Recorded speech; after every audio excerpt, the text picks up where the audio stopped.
Awesome hardware. Anyways, welcome back to the show, guys. If you are just joining us now on YouTube, go ahead and check out Paul's half of the show on Paul's Hardware. Excellent half of the show, despite him just coming back from Seattle for PAX East. He's a little bit worn out, been doing a lot of traveling. He was in Seattle this morning. Yeah. But excellent half of the show. Go ahead and check that out. Welcome all you Twitch people in chat. Thank you for sticking around. We got a nice half of the show here for you guys. First off, let's just do some announcements really quick. I don't want to linger too much on them, but the first one is that we've got stuff that we're selling. We've got shirts. I'm selling stuff on awesomehardware.com, awesomesaucenetwork.com. Awesomehardware.com does not exist. Do not go there. You will not find anything. I don't know what you'll find. Who knows what you'll find? It'd be awesome if that was like a gay porn site or something. I was just thinking that. That's weird. That would be a good name for it. It's crazy. So go ahead and pick up a shirt from my store. I do sell them, and yeah, that's all I have to say about that. Quite a tool you've got there. That's not the awesome hardware. That's not what this show is. Sorry. If you want to pick up something from Paul's store, he's got shirts as well. Also, he's got mugs and glasses. Go ahead and check him out. I'm drinking out of one right now. It is excellent. The beer tastes 20% better inside of it. At least 20%. At least. And by the way, if you do pick up something from either of our stores, you will get a personal Johnson shout out. Which, by the way, we owe some Johnsons that we forgot to mention in Paul's half of the show. Paul, my apologies for not picking that up. Paul is a lying scumbag. I have to hope if you're a dedicated viewer, as these people are, and they're fantastic people that you hopefully are watching both sides of the show. So let's start off. I got Ryan, Diego, Juan, and Dwayne. Nice. Big old Johnsons, like big across the board. Fat Johnsons. Just in your face Johnsons. Up the wazoo. And my laptop is freezing up, so I can't I can't look at who bought a shirt from me. What's wrong with your laptop? You have power too. I have power? Oh, it's the Windows 10. That's why. No. Kyle's on Windows 10. Is it? I don't know. Is that a notorious problem? It looks like your Chrome's locked up. Chrome? Well, I think. Damn it! Well, I'll save my Johnsons for later. All right. But I think we might have some crossovers. So hopefully we got you just now. You guys get double Johnsons. Yeah. But the other announcement is that the Fractal Design giveaway that involves me, Paul, Dimitri from Hardware Canucks, and Jay from Jay's 2 Cents is still going on. You guys have 3 days left to enter if you haven't already. The prize is pretty epic. You get a $1,000 Amazon gift card to spend on whatever the hell you want, as well as a Fractal Design Define S case, beautiful case by the way, as well as an Edison M 750 watt power supply. So with that $1,000 gift card, you could theoretically buy all the rest of the parts to build a pretty sweet gaming rig. The M is for modular. The M is for modular. Fun fact. Learned so many things on this show. Thank you for posting that link, Paul. And then I think the other announcement, the last announcement that I wanted to reveal, very important, is that I have finally named my custom water-cooled build. This is my first ever liquid-cooled system, and for a long time people were saying you should name it the Pink Panther because it has pink in it. That would have been a great name. And also because Paul's custom water-cooled build is called the Arctic Panther, and it would have been a nice kind of, I don't know, whatever. We could have had them mate. Could have had them mate. It would have been a slightly lighter Pink Panther, would have been the offspring. Wow. Like a Carnation Panther. Carnation Panther. That would be badass. It would have been a mini ITX build. But I've decided against it. I didn't want to succumb to peer pressure. I wanted something a little bit more original, so I named it after a video game. The new name, the official name, I should say, for the build is Hotline. I've named it Hotline. Nice. I think just because it looks a little bit retro the more I look at it, and the hot pink color reminds me of Hotline Miami, which is a great indie game, by the way, that I really enjoyed. So I've named it Hotline. And also it's got hardline tubing, so it's got hardline tubing. So there's lines in it. There's like so many layers. There's so many layers to the name. It's crazy when you think about it. I really thought about it. And you can tell. The radiators get rid of the hotness, so there's heat involved. The fact that it's actually a pretty cool system makes it so ironic that it's called Hotline, but it's actually like not. It's not irony. Dude, rad. All right. It's a contradiction, not irony. Okay, fine. Whatever, Paul. It's my favorite thing is to point out things that aren't irony. Whatever, you hipster. It's not really my favorite thing. so ironic. It's so ironic that I would make that Screw you. make that mistake. I hate you now. All right, so let's move on to our first segment, which is tech news, a continuation from Paul's last segment. And the first thing I want to talk about is why Chrome is freezing up, and I can't look at my Yeah, that is unfortunate. dock. Wait, I have the dock. wait, it's coming, it's going, What is, it's coming and going. I don't know what that means. what's wrong with your system right now? Come on, Windows 10. Come on. All right, here we go. We're good. We're good. Okay. First segment is to fund or not to fund. I totally lied. It's not tech news at all. Why isn't it? Where'd the tech news go? What? You don't have tech news? It's because I thought I was going first today, and so I have it switched around. Remember? You only have. Okay, we'll just do tech news. Oh, okay. We'll do tech news no, first. No, that's fine. That's No, tech news. Tech news. All right, let's do do tech news. All right. As I said originally, we're gonna do tech news, guys. We have this totally planned out. So the first story that I have is kind of about the whole DirectX 12 and Nvidia versus AMD situation. I know a lot of you guys are probably already familiar with the benchmarks that came out about 2 weeks ago. They were for a game called Ashes of Singularity, which is I think the first Ashes of the Singularity. AOTS totally rips off StarCraft. Did they? Well, they already had AOTS as Attack of the Storm. Oh, you're right. Or the show that was Attack of the Show. Very unoriginal game title name, unlike Hotline. So basically what happened was Oxide Games, who's the developer for this DirectX 12 game, released a series of benchmarks kind of comparing AMD versus Nvidia card performance in relation to DirectX 12 API. So what they basically found was that if you look at the benchmarks, and I think we've talked about this on a previous episode of Awesome Hardware, Paul, is that the AMD results greatly outweigh the results for NVIDIA. AMD gets a much bigger boost going from DirectX 11 to DirectX 12 over than NVIDIA. NVIDIA does. Yes, and so And NVIDIA actually, in some of the tests that were shown, does even a little bit worse in DirectX 12, but Yes. only in a few specific situations. Right. So immediately after those benchmarks were released, NVIDIA came out with a brief statement saying these benchmarks are invalid and they were not tested, they were not run properly, and they kind of attributed it at first to this MSAA bug. They were saying it has to do with like the MSAA filters were turned off or whatever, Yeah. but that turned out to be kind of invalid in itself. Poppycock. It was poppycock. It was all poppycock. So what is the situation then? Why did NVIDIA score such low results compared to AMD when switching over to DirectX 12?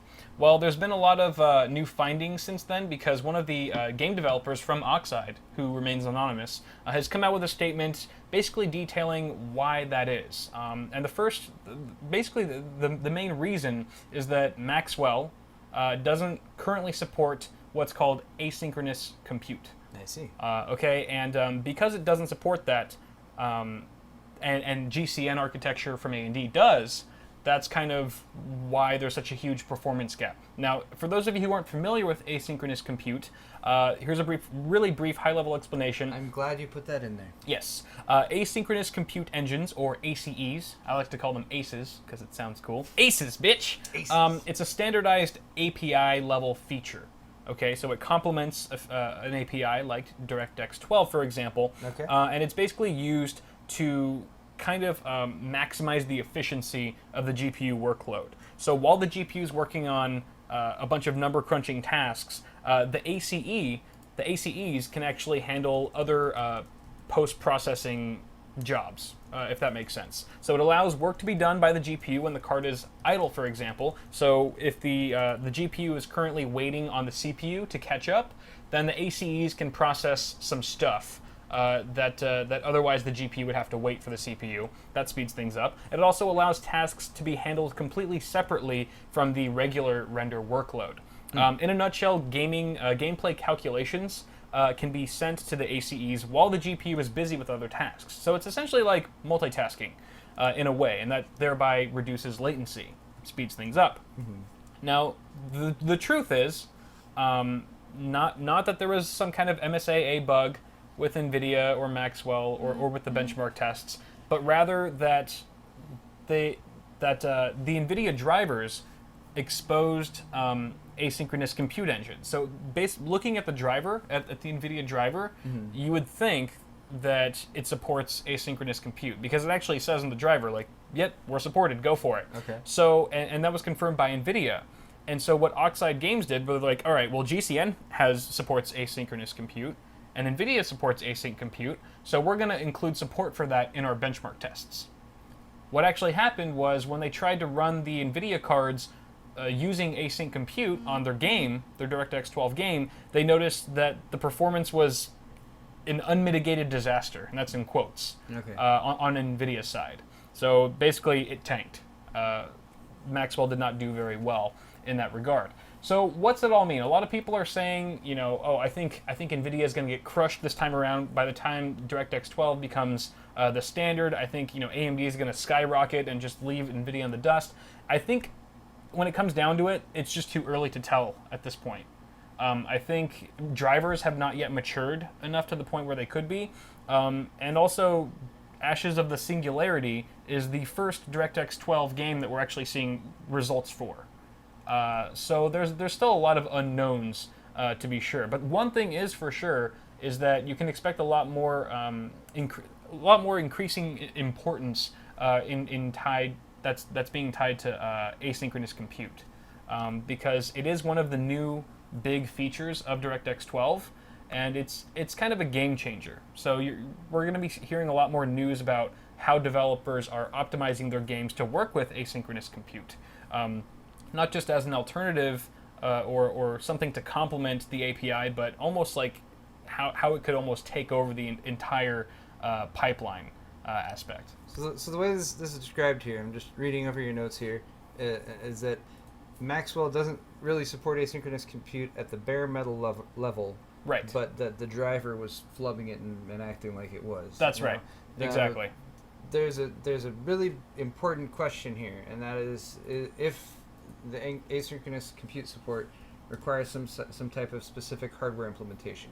Yes. That AMD has and Nvidia doesn't. Right. If that is the case, and it's a hardware level functionality that Nvidia can't somehow mimic through virtualization or something like that, right, on the driver level, then that's a bigger deal than particularly than they've made it out to be. Yes. So yeah, I mean, again, with all of this stuff about DirectX 12, it's still so early. There's still only one test that's being run. There's so much more to be done on it. Right. But there's a lot of hype around it because people are excited for the technology and what it's capable of and all that kind of stuff. Yeah. And as we have said, you know, if this is somewhere that AMD can make a comeback, I think we're all for it because that'll introduce a bit more competition into the marketplace than there has been. Yep. And I think that'll be good for all of us. Yes. At home. All right. Is that all for that one? Yep. That's pretty much it. Okay. So yeah, just stay tuned for that whole developing story. More updates as events warrant. Indeed. The next topic, or the next story, is on the AMD Fury Nano. The specs have been revealed, and there are some interesting highlights. For those of you who aren't familiar with the Nano, it was revealed during E3 this year in June by AMD, of course. It's basically a 6-inch small form factor, one of their R9 cards that is supposed to pretty much give some crushing performance numbers, but we weren't really sure where it would fall in line compared to the Fury X, which is AMD's flagship model, as well as the Fury Pro, or the non-X model, which is a cut-down version of the Fury X. The numbers and the spec sheet that AMD has revealed shows that the Fury Nano is actually going to support the same number of cores as the Fury X. So it's actually going to have all 4,096 cores that the Fury X has. That's more, like I said, the Fury Pro version is a cut-down version of the die that only has 3,584 cores. So we're actually seeing that the Fury Nano is closer. Exactly, it's for poor people. It is closer to the Fury X, probably in performance as well, than it is going to be to the Fury Pro. It is 50 megahertz slower than the Fury X, however, going from 1,050 megahertz to straight 1 gigahertz clock speed. You are still going to get 4 gigs of HBM memory, which is just the highly touted new kind of version of memory. High bandwidth memory that is supposed to be a lot more efficient because it's stacked vertically as opposed to kind of like an urban layout, a suburban layout on a PCB. which definitely speeds things up. The other crazy thing about this card is that it's only got a single 8-pin connector because it's running off of a 175 watt TDP. Okay. So that was another thing that AMD really tried to bring over with their new Fury line is power efficiency. And it's one of the things that AMD's been getting knocked for in the past few years, that Nvidia has really kind of taken that part of the market by storm. But here we see 175 watt TDP with probably around 95% of the performance of the Fury X, which is pretty awesome. On paper. On paper, of course. But when you go ahead, I don't know. The numbers they threw out for this thing were very impressive, but you can't take the thing that the Fury X was, that was improved on by a lot of the situations with the Fury, with some of the third-party designs for cooling, and then lower the TDP by 100 watts, and just have it be the same with a cooler that's as small as the one that you see. Right. You just can't. So one of the questions about this was about that actual frequency that it's running at, and there was some questions about this actually back when the 290 and the 290X first launched, the original Hawaii cards, which was that they were supposed to run at this specific frequency, but they found that particularly with the stock coolers that AMD sold that didn't do a good enough job cooling them, the temperature would gradually ramp up, and then it would have to lower the throttle itself. Yeah, it would have to throttle the frequency of the GPU. Right. AMD's response, I believe, when asked about can we really expect the Fury Nano to hit 1,000, to run it at 1,000 megahertz consistently across the board, and the answer they gave was that it's going to be more like 800 to 1,000. Okay. Depending on the situation, right. And depending on the heat that's involved. Right. If you can somehow get your Nano set up to where it's got tons of direct cooling over it, or like extra airflow or something, you can work to keep the temperatures down. Right. Then you're probably going to have a better situation. But which kind of leads us into the second half of this story, is that AMD is going to be allowing third-party add-in board partners to slap their own cooler onto the Nano. So companies like ASUS and Gigabyte or MSI, they're going to be able to modify the card and to kind of put beefier coolers on it, which theoretically could improve the overall clock speed, and maybe achieve closer to 1,000 megahertz consistently with lower thermals as a result. But, however, there is a limitation that AMD is putting on these board partners, and that is that they're not really allowed to tweak the actual core specs of the card. So things like putting a factory overclock on the Nano, or even changing the form factor of the PCB is now prohibited. They can't factory overclock it? That's what it says here. It says they can't change the core specs of the card, such as clock rates, or even highly modified PCBs. So that's kind of whack. I'm very interested as to why that is, or even how legitimate this piece of the article is, because that doesn't seem like. Hi, honey. Come on in. Hello. My wife comes bearing gifts. Hooray! All right. Ooh. I thought that said black anus. Black anus. Black Kyle's gonna be Xanthus. enjoying some black anus beer. Oh yeah. What is this? This Nectar is of the gods. An imperial It's stout. room temperature. It's an imperial you stout. sure? No, that's fine. That's That's fine delicious. for a stout. I can taste it. Taste Go more of for it. this one, I That's did cold? No. Oh, I that's didn't realize it when I bought it. Didn't think about it. That's okay. that's all right. It's a red. You can drink a red. Yeah. Room temperature. You'll taste more of it that way. Here you go, Paul. Thank Do you. any more? We're okay for now. Yeah, this should be good. Yeah. Okay. Thanks, honey. Thank you. Thanks, Heather. I love All right. beer drop-offs from my wife. This is a Danish-style red lager that Heather has dropped off, brewed by FMB Company in the Santa Ynez Valley, right here in California. Hey, support your Figueroa local brewers. Mountain Brewing Company. All right. Yeah, Let's get this open. I got black anus imperial stout from Nectar Ales, Beautiful. Rectum Ales. All right. Oh, hey. Give me that. Hey. There you go. Give me that thing. So yeah, I don't know what's up with that, Paul. Why do you think that they might be, that AMD might be restricting add-in board partners from factory overclocking their cards? What? I don't know. I I feel like really don't have any if that's a ideas. decision they're making right now, that might be something they need to rethink. Yeah. Because that's a very important. I mean, I don't see it as a huge issue because I would generally look at any graphics card I'm buying and be like, I can overclock it myself. Yeah. But a lot of people aren't comfortable overclocking, so That's a very important thing Yes. for the third-party vendors to be able to do to differentiate their cards. To say this is manufacturer overclocked, and it'll be 6% faster, based on what you're going to get out of the box. Right. So I don't know. If all of this goes through, then the only thing that's going to differentiate a third-party Fury Nano will be just the cooler. Yeah. So you can't have a custom PCB. You can't even change any of the frequencies or specs that it's running out of the box. Right. Which I'm sure they'll still make them, and if the better coolers or whatever that companies come up with improve the cooling, then you might be able to overclock it better.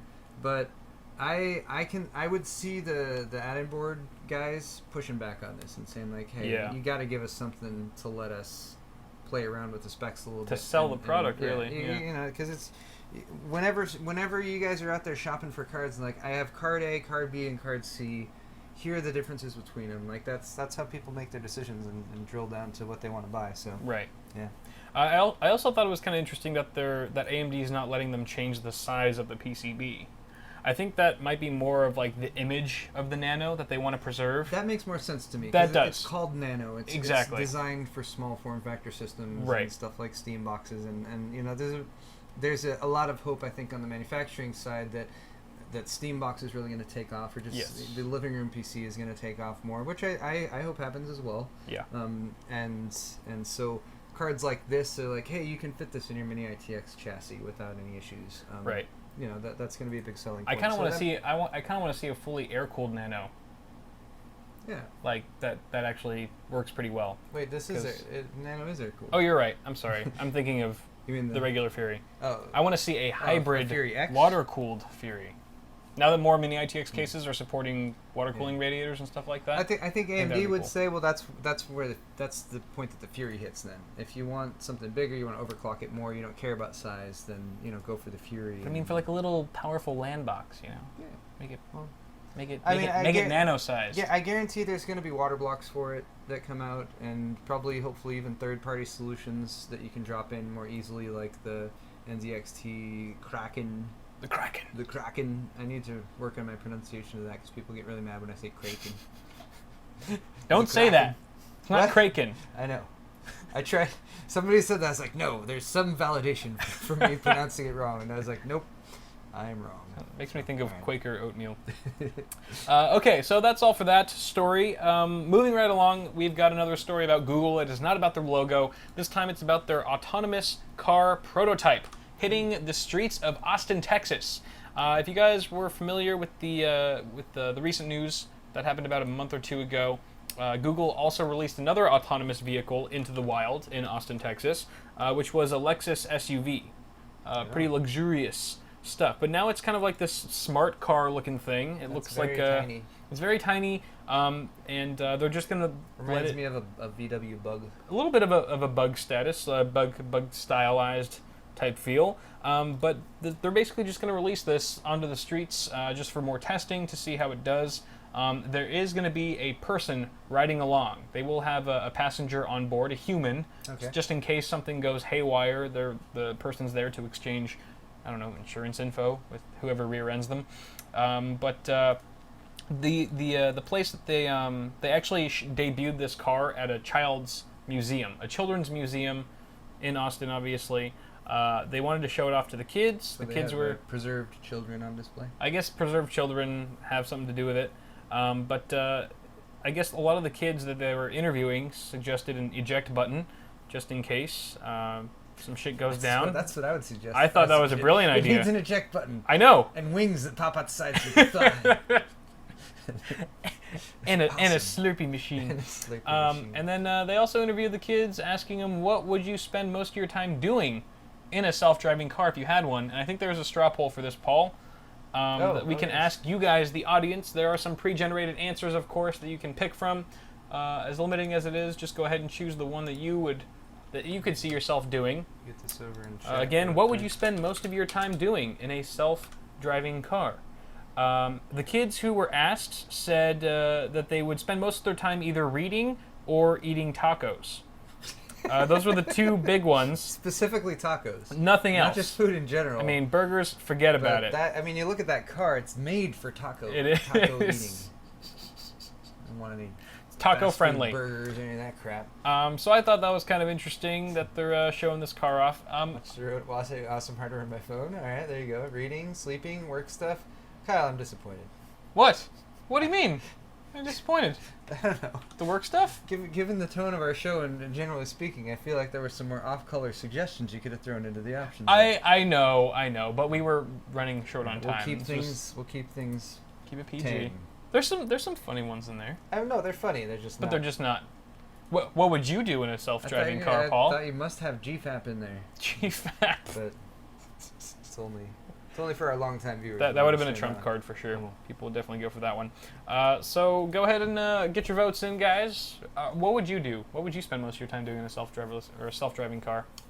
Well, my second choice would probably be catching up on some reading. No, never mind. GFAP. Damn it. That's the problem with the cars is you can't read in the cars. Why? Car sickness. Oh, okay. I mean, Yeah. if it's a straight shot on a freeway or something like that, I can maybe do it. But Right. if there's any turns or something like that, I don't get car sick in general. But if I try to like read or be on my phone or anything like that, I get it bad. Yeah. So what would you do? Just chill? Maybe sleep. Sleep? I don't know. I don't know if I'd be ballsy enough to sleep. Yeah. I wouldn't be able to fall asleep because I'd be constantly thinking like, maybe I should be awake. It probably would take a while to get comfortable enough with it. Yeah. Yeah. But yeah. I'd probably like just chill and look around. You know what I would do? I would sit in the passenger seat and just scream at the moving steering wheel and freak people out. Oh my, help me! Clawing at the window. For early adopters, there has Yeah. to be just a myriad of practical jokes like that. I can't wait for the YouTube videos. Maybe not so practical since it's in a moving vehicle on a roadway, but we did not suggest that. We don't recommend any of those. You didn't hear it here. Yeah, music would be good. I mean, I want to say like, oh, I'd listen to an audiobook, but I mean, you can do that while you're driving now. Right. You just pay more attention to it. Right. I I would play guitar. I'd go in the back Guitar? seat and play guitar to the songs on the radio. Actually, right, that'd be a good thing. That'd be kind of fun. Because the guitar, like in music, you can still watch the road while you do it. Right. This That'd be is kind of fun. actually a very interesting question, Kyle, because I know. I've considered the self-driving car before, and I'd be like, oh, I get work done. But now that I think about it, unless I'm on a freeway, like I don't think I could do that very much. Because I would Right. really deal with car sickness Yeah. and nausea or something. I think most people would. Yeah. Yeah. It's But not- it's it's not interesting. natural. It's an interesting question because it's a possibility that we've never really had the chance to ponder about Yeah. before. All right. So what do we got here? All of our viewers are going to do PC gaming, or many of them. We also had quite a few who go with the sleeping. I mean, that's if you got a decently long commute, Yeah. extra hour of sleep. Oh yeah. Hey, yeah.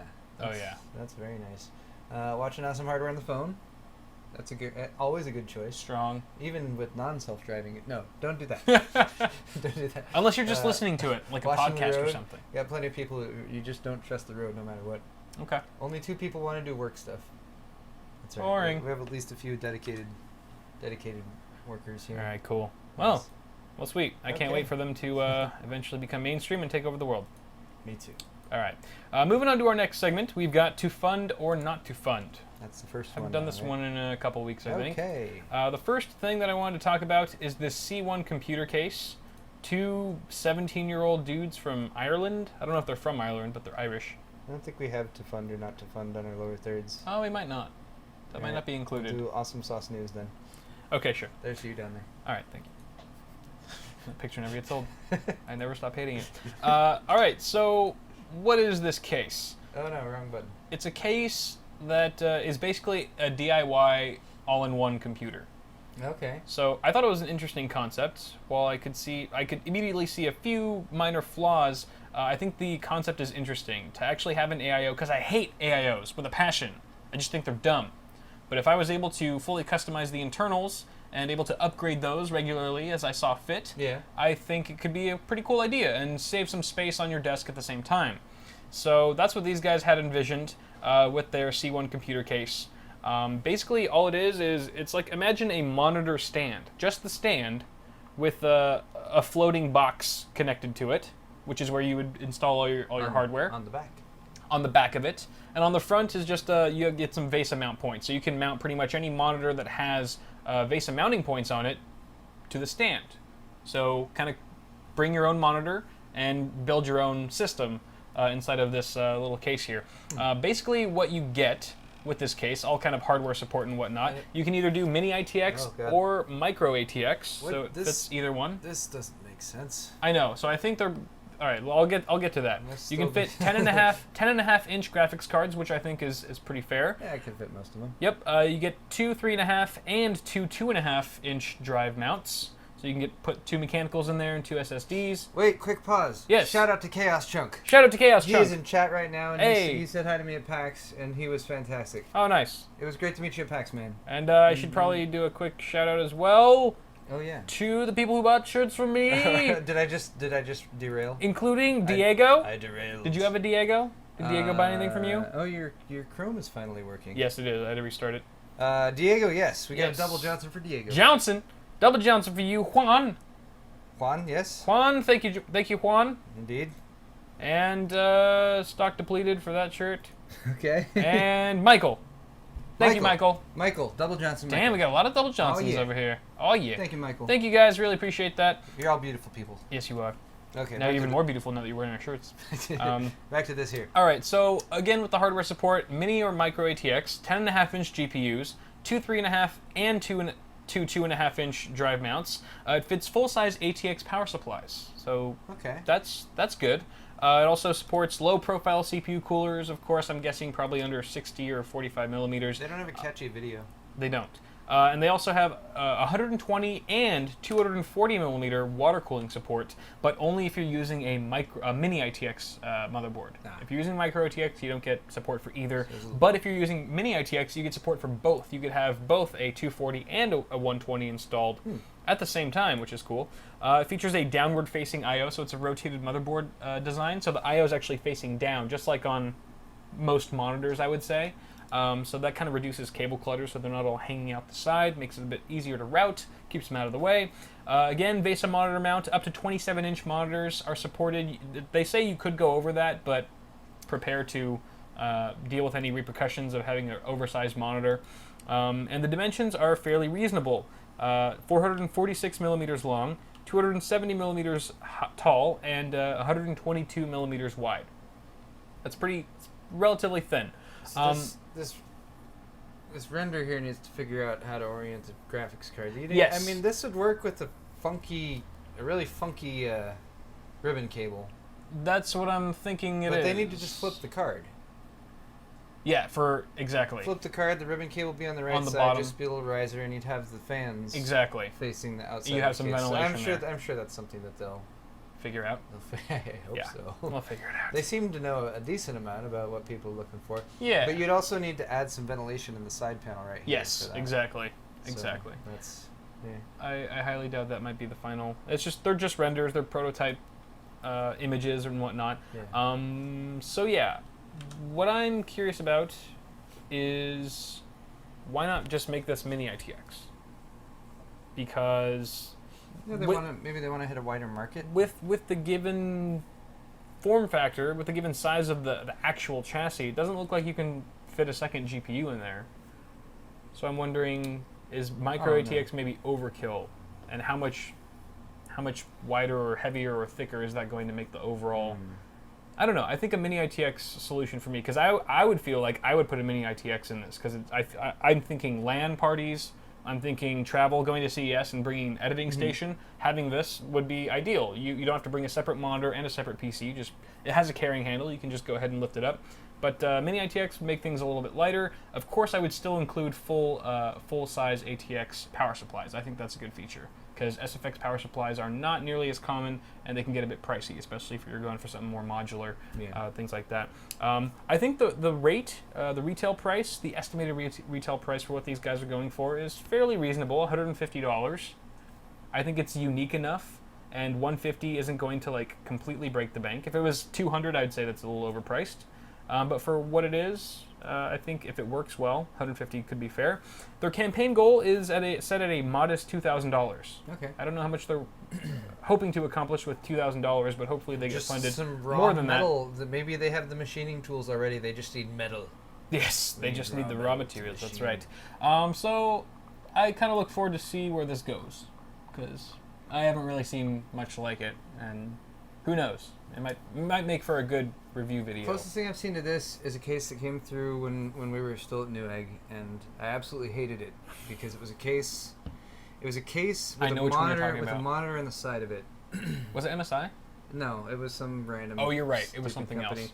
And I got to the point where when I look at a product like that, I can tell exactly where they're making their money. And Yeah. with that, they made their money with, it was a bare, simple internal chassis, just an off the shelf with no changes. Yep. They had done some plastic panels to go around the outside to give it a bit more of a frame, and then they did a mount on the inside with the monitor that was already there. Yeah. And I will say that's what made me kind of like this a little bit more, is that it's Yes. just a base mount and you do your own monitor. Exactly. With that one, they forced you to buy their monitor that was built into it, which was an absolute Horrible. piece of crap. Yeah. It was horrible. I just looked at that. I was like, I bet that is one of the worst panels you could possibly get. Yeah. And that's It was really and that bad. and I was right. And the whole thing was like $300. yeah, it was really it was ridiculously ridiculously overpriced. Anyway, so Yeah, I this one looks more promising, I guess. Yes. What I'm saying. So I would fund it. I mean, I'm not going to because I'm poor, but I would fund it if I had money. The next Kickstarter or the next crowdfunding campaign we're going to look at is the Team USA Giant Robot. You guys might have heard about this from, I don't know, us. We talked about this at one point, Yeah. Paul. There's an American company. It's actually just two dudes. Look how close they are.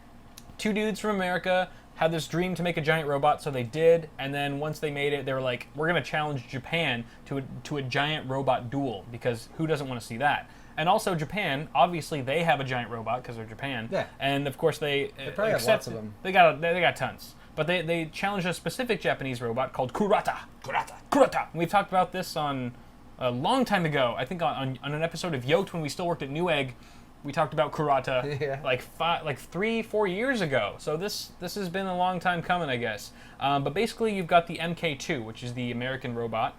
The MK2 versus Kurata. And this fight, this epic battle is going to take place next year, guys. It's happening, whether you like it or not. But America needs our help. It needs your help. Uncle Sam is calling you to help support this giant robot and Team USA in defeating the Japanese Kurata with a series of upgrades. So basically MK2 needs certain things like faster tread movement. It needs to be able to weave, to bob and weave Oh, yeah. outside of those difficult melee attacks It's from like Kurata. when you play Mech Warrior and you start with the basic mech, like they need That's the right. upgrades. They need upgrades. They need a balancing technology integration so that if it gets smacked in the face, if it gets bitch smacked, it doesn't fall over really easily. So it needs some balancing technology like Boston Dynamics status, right? It also needs some improvements in pilot safety. They're pretty much like Gundams, right? So there's actually going to be a physical pilot, a human pilot, in each of these giant robots who theoretically things could get a little bit dangerous, right? If there's an actual person in the robots and they've got like freaking God knows what kind of melee weapons at their disposal or firepower at their disposal. So they're going to need some safety technology as well. Armor plating, more firepower, and melee combat is really what this fight is focused around. It's not Okay. so much about who can shoot who from far away, but it's about getting their hands dirty. I was gonna say they were showing some like rockets there. Oh, look at that. They got some rockets and stuff, They got the but I Matrix think going on. what it is with firearms. If you're really going to take down a robot of that size made of metal, Yeah. you're going to need some pretty heavy-duty firearms, and I think that would be like on the extreme of dangerous with a pilot inside of it. So You know what I mean? I think this is really cool, and I want to see it happen. Of course. And if you guys want to see it happen, and you got some money, and you want to throw it at it, like by all means, go ahead. But I want to follow up to this, where they make the mechs autonomous, where you don't have to have a person inside, and they duplicate their existing mechs. Like they get funding to like rebuild the mechs that they already have. Sure. I want them to have a full out battle. I want them to be able to Right. just like they're Beat gonna each go other to at shit. it until they're To bits. Yeah, like Crush 'em to you bits. just know like if there's a person inside that they gotta account for safety and that kind of thing, and I Right, don't blame right. them for that. Yeah, but, sure. But I want to see no holds barred. Yeah. I want Like a full out fight. like BattleBots, kind of, right? Exactly. They're able to blow each other to smithereens because it's just a robot fighting a robot. Granted, those are kind of RC controlled by the pilots, but because there's no human involved in the direct combat, you can pretty much light each other on fire or saw them in half, and it's all good because there's no human lives at stake. Speaking of BattleBots, there's actually a lot of people sponsoring this MK2 robot on Team USA, including the founders of BattleBots, that whole series and that whole tournament type thing. There's also people from NASA who are helping to kind of safety guard the cockpit, make sure that the pilots are safe. We've got Grant Imahara from Mythbusters, who's also a proud sponsor on the project. He knows a bit about building robots. He does. He definitely does. So basically, you should support this because I want to see it happen. He's one of those people who sits up there with like Wendell as like the people I want to like just do a mind meld with, or just siphon off the knowledge that they have somehow. Do a download. That's right. Yeah. So yeah, backer. What do backers get? If you pledge $12 or more, you get to pilot the MK2 in RoboCraft. Oh, okay. Not the real thing. You get to play it in RoboCraft, the free-to-play download on Steam. But if you pledge at least $1,000, actually there's a couple packages: $1,000, $2,500, or $5,000. At those different tiers, you actually get to pilot the real MK2 robot, and you get to take down like Kurata targets, fake Kurata targets. Okay. With the firearms and the melee shit, melee weapons.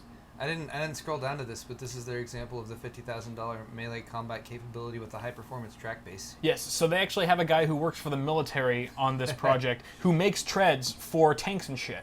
And so they're actually going to get his help to make really fast treads that can achieve speeds up to whatever you're seeing on there.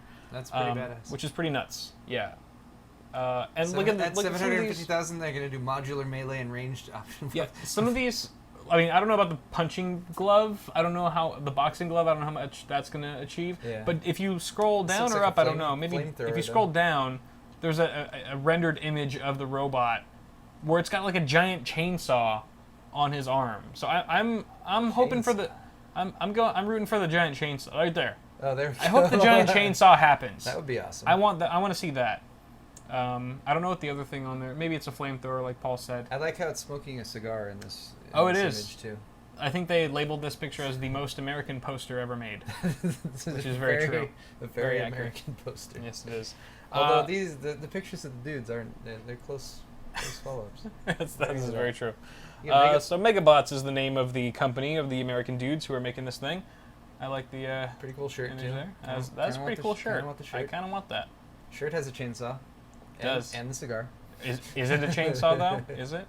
Super American. I kind of love how not unserious that they're taking themselves. Yeah. Like it's almost kind of in satire. So I kind of like how they're not taking it too seriously. Yeah. Like they don't seem too pretentious about the whole thing. But yeah, go America, Team USA.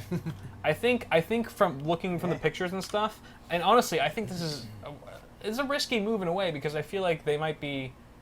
America, the Team America, these Megabot dudes might be revealing too much by having a Kickstarter page, kind of revealing their plans on how they, expect to take down Kurata, which I feel like Japan hasn't released anything to my knowledge, unveiling plans on how they plan to attack or whatever. So I feel like maybe they're showing too much of their hand at this point, but then again, it is still pretty early on and. Things are subject to change. But in the movie version of this, the scheming Japanese side, no offense to any of our Japanese viewers, of course, they usually come in and find out what the Americans are doing anyway, so they have the upper hand, but the Americans still persevere. Do you know how I know you're racist? That's a what? No? Why? How? Because you're I throwing Japanese people under the bus. No, I'm not. It's just in the typical movie. And my point of all that is, go USA! Suck it, Japan. I'm totally with you, Paul. All right. Cool. All right. So that was kind of fun. I thought that was worth talking about. And the last, to fund or not to fund, is, I couldn't find anything else. Some mac and cheese? After the C1 computer case and the giant American robot, I couldn't find anything to really follow up those two stories, so I just went with Julian's macaroni and cheese. This looks delicious. It does look pretty good. Where's that picture? One of their statements is one of their sentences or quotes is, "We offer one of America's favorite meals in flavors you may have or may not have imagined." Their pictures are terrible. I can almost imagine. They are a very low budget group. You got different options in the pasta you can get in there. Okay, so some features about this mac and cheese. All right, it uses 6 different noodles. All right. All right. There's a close-up of it. I mean, that's crazy. They need a food photographer. That's madness. I They bet do. this is delicious. Oh, yeah. But their photos are really needs. Their photos were taken with an iPhone. I'm Yeah, pretty sure. definitely. Maybe not even an iPhone. Maybe a flip phone. Maybe like a really inexpensive Android phone or something like that. That's. The webcam of their laptop. I bet it's good to look. These people look like they make some fantastic mac and cheese. Absolutely. Look at her right there. She's just thinking like, I'm gonna make some mac and cheese right now. Maybe some freaking. They both look so happy, good. probably because they've been eating their mac and cheese. Yeah. I mean, God knows how long. I'd go for it. So, okay, other than using 6 different noodles, guys, brace yourselves. Rich and creamy 8-cheese blend, Ooh. including Velveeta. Oh, I'm hungry. So, if you weren't hungry before, you are salivating Yeah. the mouth right now. It also uses wholesome vegetables like peas, carrots, and broccoli. Great for the kids. That's nice. Trying to train them onto eating all their veggies. Also, like, right? gives a very slight reduction of the guilt factor as you eat mac and cheese. It's like, healthy. Oh, there's vegetables in it. It's healthy. It cancels out all the all carbs all and the fat. Carbs and fat. And all that No stuff. cholesterol. Oh yeah. It is also made by hand. So this is like custom made to order shit, guys. They're not messing around. They also have a slogan on their site, on their Kickstarter page. It says, "The revolution has begun," which, you know, they're chefs. They're Guys, not. They're not literature majors, guys. Go support Julian's. Get some mac and cheese. Get some mac and cheese. I think that'd be a good option. That's right. All right, so that's all for Kickstarter. What the hell is the name of the segment? Do you have 2 segments still? To fund or not to fund? You have 2 segments still, don't you? We can skip Q&A because we already did. Yes, we Q&A. can skip Q&A, but we need to do We a got one more. sponsor spot. Sponsor spot. You still have another. Just pimp my PC. Unpin my PC. And we're done. But before we do sponsor spot, Okay. Big Old Johnson to Big Fat Johnson. to make Big Fat Johnson to Madavi. I believe I'm pronouncing that correctly. Madavi, Gandhi. thank you so much for jumping in. And Thank you, Gandhi. I want to see it. Madavi. Madavi. Jeez. Gee. He got The nerd. he got one of my standard black logo shirts. Nice. Fantastic. All right. Nice. Hope you enjoy that one, man. And Nice. Yeah. any Johnsons on your second? Nope. All right, just I got double nothing. checking. Sponsor spot. Sponsor spot. Today's sponsor for awesome hardware is Gigabyte. Okay. Oh, wrong button. And Paul has the appropriate lower thirds for that. It's Gigabyte, everyone. Yay! Yay, there it is. All Gigabyte. right. Yeah, thanks, Gigabyte, for sponsoring this show. We hope you don't regret it. We've got the same thing that we showed you in Paul's half of the show. Yes. But for those of you who don't watch Paul's half of the show because you know it's inferior to mine, we're going to show you the same thing. Okay. Which is the build that I put together earlier this week. Which is a Skylake, high-end Skylake gaming system. It is powered on right now. It's been staying cool and quiet in the background here We need better lighting. ever since the beginning of the show. It's I'm going to okay. go ahead and turn some lights on. No, Give me a sec. this is on auto. It'll adjust. No! All right. We got lights. I'm gonna show Kyle turning lights on. We're a little dim too. Things have gotten a little bit. Yeah, Things the got a sun little has dark. the sun has gone down and the moon has come up. Long ago, somebody left with the cup, but he's racing, pacing. Best as you can. That's yes. Sorry. right. Little cake there. Oh yeah. Right. All right. Oh yeah, you're on the webcam. I got the webcam. All right. So again, guys, the main feature of this board, this is a sponsored spot, by the way, from Gigabyte, is their gaming G1 their gaming G1 Z170X motherboard. Hey yo, you got a Skylake processor? You know a motherboard? Why don't you get this one? Yep. This is their high-end board, by the way, so this is decked Yeah. out with all of the latest features. Honestly, if you are a power user who is looking for the best of the best, this is honestly one of the craziest boards you can buy. I mean, the accessory list is just like too vast for me to even comprehend. This is the one that has like the PLX bridge, so you can do like 4-way SLI and Crossfire and all that kind of stuff. Yep. If you're interested in a board that's maybe not quite as decked out and maybe a little bit less expensive than this one, Kyle also has the Z170X Gaming 7 over there, which I did a has review of, by the way. very, very similar styling to this. Yes. If you're into the black, white, and red, just a bit lower of a feature set, but also a much more affordable price. Still a lot of features for the amount of money you pay for it too. Another thing that this board has that the Gaming 7 doesn't is support for VRM water cooling. So you can see you've got some water cooling ports right there. I think they're G1/4 threaded. They are. So they definitely support a lot of different fitting options, which is cool. They also got the Gaming G1 lighting going on there. Yes, they do. We've already shown that in a previous sponsor spot, but Yes. we'll show it again. Yes. So you got an OC button. You can automatically overclock your CPU, or an Eco button. In my video, I say that basically turns your system into Prius mode. Oh, okay. You've also got surface-mounted power and reset, which is also good. Debug LED, great for troubleshooting. I think that is clear CMOS right there, which is nice. You get 2 USB 20-pin ports right there. Very nice. I do like the aesthetic of Gigabyte's boards for the Z170 lineup. I think they look pretty classy. Not everyone's a fan of the gloss, but I think it is pretty subtle. Once it's inside of a case, I think the gloss becomes subtle enough for me to really appreciate. You keep comparing them to Transformers. They do kind of look like Transformers too. I think it's just this this cover plate over the IO. I think this kind of makes it look like a Transformer. I can't see what you're seeing. Huh? This cover plate over here, over the IO. Yeah. Yeah. I think that gives it a very Transformer-y aesthetic. But I do like this board. I think also that the red, white, black color scheme goes with a lot of different options, a lot of different hardware. It matches my WD red drives perfectly. It's great. It's great with this build here. And guys, if you want to check out this full build, oh, there's a spider. There's a spider on the Where? on the On the webcam. Oh, Little kill tiny, it! Little tiny one. Kill it! It's a baby spider. Kill it now! I'm Don't gonna let put it go. directly in front of the camera. No, no, and no, see no. if people can see Kill it! Can you Kill see the little it. spider? No! It's just a little. Don't kill it. It's I don't a like baby. spiders. I don't care. It's a baby spider. Oh, jeez. Die! Kyle killed the spider. Wait, is there anything important on those papers? No. Okay. It's like it's a Maybe. list of your passwords or something. I'm just. It's a stream key for awesome hardware. Alright, Hey hold everyone. On, hold on. Let me. I gotta switch back here. You guys are gonna. So get the a close-up motherboard, of my however, mouse is not spider-proof. I will mention that. If you do have a spider problem, the motherboard does not guarantee. Gigabyte does not guarantee full safety protection of your motherboard. But there you go. By the way, your 4770 and your streaming system was starting to get high CPU encoding with the webcam and the streaming at the same time. Was it now? Apparently so. Hey. I might have to move to a micro ATX board and put a dedicated graphics card in there. Perhaps.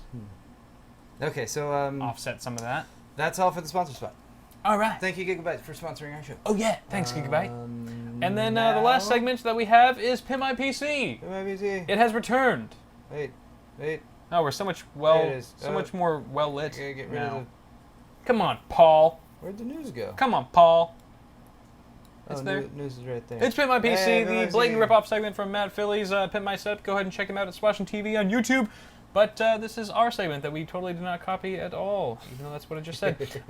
Basically, we take a look at your systems, if you're not familiar, and we rate them, we judge them, we critique them, we give you ways and ideas and suggestions and recommendations on how to really pimp out and glorify your system. It's completely superficial. Superficial. It's super superficial. So let's take a look at Yvan's system. Who he sends in his system from Portland, Oregon. I'm just making up places where people are from. Ylvin Zylstra. That's He sounds like he's from might Portland. be Polish. I don't know. Definitely Portland. Portland? Like Oregon? Okay. Shot in the dark. Clearly. Okay, this is a pretty sweet system. Is that that's not a striker. What is that? I don't know what It's case not that a is. striker. It's a budget case. Looks like a budget case. Actually, the top looks kind of like it might be an NZXT. Really? I don't know. A little bit. I don't know. But yeah, I What don't case is that? recognize Put it in chat, guys. But Specs in next tweet, he says. I never got the next tweet. Maybe Oh. I'm blind. But Oh. from what I can tell, I like the red and black theme that you've got going on here. Looks pretty savvy. I do think that some work could be done in cable management arena. I think Definitely. I think especially with the 24 pin. Just kind of everywhere. He replied really. to it. It's It's Oh, he replied? Antec Neo. No. And ASRock Venom. Zalman. No, 750 that's Ti. Z11 plus. Z11 plus HF1. Is that the CPU cool? No, that's No. maybe that is. Zalman Z11. Oh, Yeah, that I'm is the not kidding. case. Yeah. So it's a Zalman Z11. All right, Okay. so a Zalman case. And then what else? What other specs is there? I can just look right here. Yes, you should. Oh, he's got an ASRock 970, Phenom 2, X4, 650 Ti. So this is a budget system. This is a budget system, but you can still make a budget system look pretty nice and pretty clean as well. Tidying up the cable management is the first thing I would suggest. Trying to find the nearest grommet or nearest cutout in your motherboard tray to route those cables would be ideal. I think your PCI Express cable going to your video card could be tidied up a bit, along with the SATA cable coming from your optical drive up there. Looks like it's kind of hanging down quite a ways, maybe tucking it in right behind where that big grommet is, that big cutout might be a bit better. Also, I'm not a fan, I'm particularly aesthetics-wise and somewhat functionality-wise, I don't always prefer the CPU cooler to be mounted vertically when you're dealing with an air cooling heatsink. I do like them vertically mounted with the fan on the right side, exhausting air towards the back in the same direction as your exhaust fan in the rear. Maybe you could do that. It looks like you've got room there, that it wouldn't really interfere too much with your RAM. We had a question from chat, which was, does the slow RAM he has affect FPS very much? Because he's running 1333 megahertz memory. No. Negligible. That would be pretty much negligible. If you were CPU, if anything in the system, you might end up getting CPU limited in some situations, since you're running a bit of an older processor with Phenom 2X4 955. Yep. But honestly, since it's paired with a GTX 650 Ti, which is a budget card, it's actually a pretty decently balanced system. Yeah. With what he's got in there, Yeah. and he's got an SSD, so I bet this is a pretty nice performer there. But yeah, it needs some TLC, some cable management. I think fix everything up, and things will look a bit nicer. Yeah, and then I've also suggested this in the past. If you did want to free up some room at the front of your case there, where the intake fan is, that red LED fan, you want to maybe move your hard drive and that SSD up to the 5 1/4 inch bays. You could do so by getting Xigmatech makes a really good 3.5 inch to 2.5 inch. 5 1/4 inch bay to 3.5 inch and 2.5 inch drive bay adapter. Basically converts, I think it's 3 5 1/4 inch slots into 4 3.5 inch slots. Nice. And then if you have a 3.5 inch to 2.5 inch adapter, you could also install SSDs. And that would make use of the space that's not being used at all. Yeah. Right here for 5 1/4 inch base. Yeah. Yeah, that'd be a good one. All right, cool. Next up is Randy Snyder Jr. or Randolfio. Wow. Randolfio. Fancy He has name. done some faux carbon fiber wrapping on his power supply. He has, and it looks pretty clean. It looks really nice. I like it. Also going with a red and black theme, you do have the green from the Nvidia reference card. There's not much you can do about that, quite frankly, unless you bought some kind of like an add-on cooler, like an NZXT, not Kraken. There might be something you can do about that. Kraken. Maybe like what? Like a gel? I'm not gonna tell. I'm just gonna. That's a teaser. Oh, is it? Oh, is it now? Yep. I can't go any further than that though. All right. Okay. I like the airflow situation here. He has lots of airflow. Yep. He's actually got like a double fan. He's got like a fan air. You got a 200. wind You got a chamber going. 200 on right millimeter in the front with two 120s right in Just front of kinda that. supplemental. It's like the air wasn't moving fast enough after the 200 millimeter. This just pushes it along faster for maximum airflow over the GPUs into the power supply. Take it to 11. That's pretty nice. I like I don't know. I've gained since we've been doing this segment. I've gained a great appreciation for these power supplies that are. This is a more inexpensive solution, but these all black wrapped cables. Yeah. Yeah. You know, they don't look as nice as sleeved cables or extensions or something. But They're black. if you're not looking to go all out like that, it does a really good job of blocking that the blasted color cable for the 24 pin and that kind of thing. Because while they're not because sleeved cables are actually nice to look at. Like when you sleeve your cables, people actually want to look at them. Mm-hmm. But with these cables, they might not be the nicest to look at, but at the very least, they are not distracting and they don't deter your eyes away from the rest of your hardware. Yeah. Like a lot of ugly ketchup and mustard cables do. So I like that. I like the way that you have that set up. I don't know if those are obviously the cables that came with the power supply, so good choice on that end. I like how you've really taken advantage of all this case offers. I think this is a 600T, looks like it, and you've really like filled up all of the fan mounts. Yeah. You've got 3 exhausts right there at the back and the top, and you really taken advantage of the front as well. You've installed, I think you replaced the Corsair fan with the Bitphoenix one over there with a red LED. I like that attention to detail as well. And your cable management, by the way, is really good. So I like that. Yeah, so not a whole lot to say here as far as upgrades. The GTX logo is what stands out to me the most. But, Yeah. But since it's only that one thing, it's less of an issue, I think. Like if I cover up the green GeForce logo with my finger, it looks perfect. It's true. Yeah. Thank you very much, Randy. Appreciate that, brother. Next up is Marku. Marku Pierniskowski. This is definitely Polish, Okay. right? Paul knows. I have I no don't know. idea. Usually with a ski on the end, isn't that usually Oski? Polish? Is that Oski? I think so. I don't know. I could be wrong. I don't know. Okay. I'm 2500K, the classic at 4.6 gigahertz, ASRock P67 Pro 3, a P67 motherboard. I hope it was a Rev 1 1.1. It must be. I'm sure. P67 motherboards, if you guys don't recall, launched alongside Sandy Bridge in the 2500K and the 2600K processors, and they had a chipset problem, so a bunch of them were recalled. It was the last major recall in Intel history that I can recall. Okay. This is a Define R5. Damn that glare! It's either a Define R5 or an R4. Right. All right, so we can lose the drive cage for sure. Oh, it's Define R4. We can lose the drive cage At the bottom. not in use. You'll get more airflow back to all the rest of Yes. the components. Cable management looks pretty decent. Yeah. Everything looks like it's going where it should be. There's not a whole lot of loose cablage. Cablage. Yes.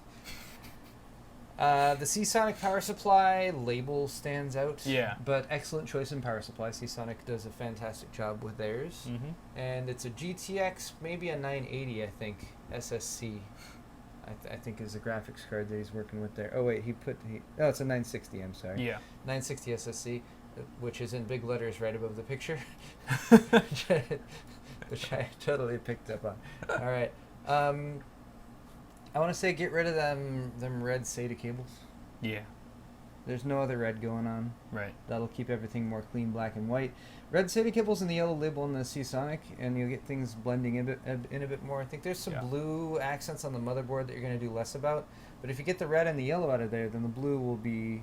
It'll blend in. It'll blend in more. Also, I would consider swapping that fan on your CPU cooler to the other side if possible. If not, then I just hope that it's mounted as a pull solution, that it's going towards your rear fan. Yes. If it's pushed, then things are a little bit backwards. 100% if it's pushed, that's a big problem. Yeah. But if he's got a 2500K at 4.6 gigahertz, then that's got to be in pull. I would hope so. Yeah. Okay. Cool. Nice Thanks, little Marku. Next one comes from Frank. This is Random Frank P. This is Random Frank P, guys. This is a fellow tech tuber and buddy of ours. Also someone who I've been putting off doing a bit on his show for quite some time now. You should. So, Frank, I will be jumping on your show very soon. He runs a good show. He does. And He a does good YouTube channel in general. Go ahead and check him out at Random Frank P on YouTube. Go ahead and subscribe to him. He's got a lot of good stuff, guys. But this is his rig that he sends in. It's an NZXT 440, I believe, is the case. I think that's right. He's got a really nice Hall of Fame card in there that just, everything here matches quite beautifully. Even the white LEDs. He's got a white rear fan, which I love. I think that's a H100i GTX. Cooler, I could tell from the shininess of the tubes and the CPU block there. Also, I'm loving that HyperX. What is is that The memory? the memory? Yeah. What is the name of that line? Predator? No, that's it's their not SSD. Predator. Fury? Is it Fury? There's HyperX Fury and HyperX Savage. I think it's Fury. Put it in chat. It might be Fury. But everything about this system seems very cohesive. And I don't know. I like it. Things that I could improve upon or that I would suggest, it's kind of tough. I will say and as Kyle said, we're only doing this because we're nitpicking and it's on Yes. this segment in the show. Yes. You got some nice cable. I'm assuming those are extensions, which are even trained up at the top here for like your 8 pins for the graphics card. Right. They get a little loose down here, more towards the bottom. So maybe some cable combs or You something could like either, that? I think you might have cable combs up here, maybe either adding more cable combs down below, or even, I feel like if they come out and they're trained, but then they push together towards the bottom. Right. I don't know, just the wavy lines are what stand out. Yeah, to me. yeah. Trying to just train those to be a bit straighter might look a bit that more. could be good. Same goes clean. for the 24 pin. Yeah. Because it's a nice looking thing. Like I would even almost pull that out from behind the motherboard tray a little bit to give it more of that nice little rainbow arc coming out of there. Yeah. That and a cable comb or two there. Yep. Would make that stand a little bit more. But again, we're just nitpicking here. Exactly. Everything. Altogether, this is a very awesome. sweet looking rig. So, Indeed. Frank, thank you for sending that in, buddy. Oh, he sent multiple pictures. Oh, he did. I forgot to look at the Oh other yeah, ones. go ahead and check out that There one. it is with the side panel on. He's That's even very got nice. some LED accent lighting going on around it. He does like setup videos and that kind of thing. So He does that as well. Yes. You can't do setup videos unless you have a pretty ballin' setup. I think yourself. that's probably a rule. Yep. Yeah. All right. Cool. Thanks, Thank Frank. you, Frank. Next up, we got Angelo. Angelo sends in his system, which is custom water cooled. Yeah, So our first custom water cooled system of the night. He's definitely got a lot of stuff going on here. Looks like he's got a 360 radiator up top, and he's got a 240 at the front. He's also got a 4790K with an Arc XL. I think that's the. What is Arc XL? That's the case. That's the case. It's a fractal case. Oh yes, that's if right. Josh is watching right now, he's face palming right now. Like, God, Kyle, Jesus, Jesus, Kyle. Sorry, I never actually got my hands on an Arc XL. It's a good case. Arc There's- MIDI, yes, but There's not lots the of XL. room in the Arc XL. Plenty of Apparently. room for activities such as water cooling, which he has a very nice loop setup. I will say a pet peeve of mine with water cooling is when the reservoir is not topped off. I don't like. Yes. I don't like that because it always gets some condensation in there Right. because the liquid warms up. Yeah. And it doesn't look good to me. So top off that reservoir. With whatever Powerade you have Yeah. left. Top out the reservoir, and that power supply is ripe for a cable sleeving project. Yeah. Because it is a fully modular EVGA power supply. I don't know if those are one-to-one cable plugs, but if they are, then that'd be a nice project. It'll be a little bit time consuming, but it's fully modular, so you're not going to claw your eyes out like I did. Don't watch Paul's video on cable sleeving, otherwise you'll never want to sleeve your cables ever again. It's a learning process. I want people to know what they're getting into if that's something they decide to go for. I will ignore that lesson But yeah, entirely. if you want, or I think EVGA actually you can buy cable extensions like from Cable Mod or those guys who are just made specifically for that power supply. So if you want to get around that and just give yourself something, those Additionally, speaking of power supply, also rip off that label when you get a chance. the brown's It's not clashing doing a any little favors. bit. Yep. I do like the Corsair SP fans up top. I think if you swap out those cables, man. You could tie down a lot of the cables too. Some Yeah. of the ones coming from the drives here and that kind of thing. Yeah, it's kind of an interesting setup because he's got a 780 Poseidon and a 780 for the win. So he's got an Asus and an EVGA card in there. Those aren't custom water blocks. Those are actually air-cooled cards that have the option for water cooling. They have threaded ports on them for water cooling. So That's very that's interesting. very unique. But honestly, I didn't even notice that until reading the description. So obviously, it doesn't stand out too much Yeah. as a problem. So that's actually good on kinda you. cool. Yeah. I like making use of those like dual option cards. 'Cause Yeah. whenever I saw those, my thought a lot of the time was like, if someone buys this and they install it and it's air cooled, it's just gonna stay that way. Yeah. Or they're gonna buy it and they're gonna immediately water cool it and then it's gonna stay that way. Right. But yeah, that's nice to see those being used. Yep. All Very right. cool. Thanks, Let's go, Angelo. Well done. One And more. the last one we got for the night is From James. James Bolin, James. or real James Bolin. He's the real one. This is an FX 6300, so we got an AMD processor, a GTX 760, 120 gig SSD with a 1 terabyte hard drive, and I don't know what case. Although there's a there's a Noctua fan on the front Yes, there is. as an intake. Now, Noctua makes airflow optimized fans. Yes. So if that is an airflow optimized fan, then then cool. Leave it where it is. But Literally. if it's not, if it's an NFF12, Put it on your CPU. get cooler. it off of there. Swap it with the Put it on your with CPU. the one with the Cooler Master one on your CPU cooler, and you'll probably see a 2 to 5 degree temperature drop. You're blowing up, Kyle. Sorry. Very Um, popular. Also, did you notice his motherboard, at least from the picture, looks kind of brown? Yeah. So- that's probably an MSI board. But hey, your Noctua fan might match perfectly with that. That is true. Hey, hey, hey. It would blend in a little bit more. Remove that CX600M sticker off your power supply. Also the top one. Just take it off. Take it off, baby. You'll be good. And hey. Little heat gun on that. And then, again, as with many systems that we see, just a little bit more attention to some cable management. Pull some stuff back behind the motherboard tray where you have some routing options, which this case does have, even though we don't exactly know what case it is. And yeah, I'd be really curious to know which actual Noctua fan that is Right. on the front. And I would actually be somewhat curious to know what the performance difference would be if you did like just swap those two. Yeah. Because I think that's an 8, or that's a hybrid 212 Yeah. Evo Right. cooler. Yep. You And if- you got exhaust on the top of the case, so you're fine with that being vertical. If you did put the Noctua fan on the CPU cooler, I would also get some Noctua fans for the top and rear of your case, and then put those fans on at the front.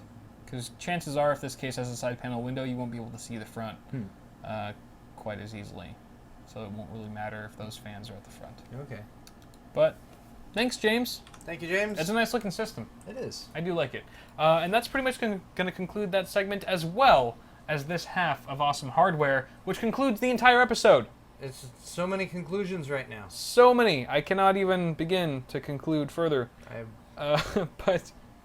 But that's the end, guys. Beautiful. Yeah. We are going to be doing an after party, yes? I think? Maybe? I I know you're tired. I gotta say maybe on the after party. Okay. There's a decent chance I will knock out as soon as I get home. Okay. But It's understandable. But depending on how I'm feeling, I may or may not. I don't want to say I'm going to and not. All right. So guys, just stay tuned and follow us on Twitter and whatnot for updates of what's going on tonight. We may or may not be playing. But hey, thank you guys so much for joining us. Yeah, it's been awesome. It's been wonderful. I'm going to go eat dinner now because I'm starving. I am too. But thank you all for joining us, and we'll see you next time. Next week, Yeah. twitch.tv/awesomehardware. 5:30 p.m. Pacific time. Pacific time on Tuesday evening. Tuesdays. And you can watch us live and just join in the conversation. Vote on the straw polls. Say things in chat that people can actually read and the re-upload of the video. Like the video on YouTube Like the video on YouTube. right now. Hit the stop streaming button. Right now.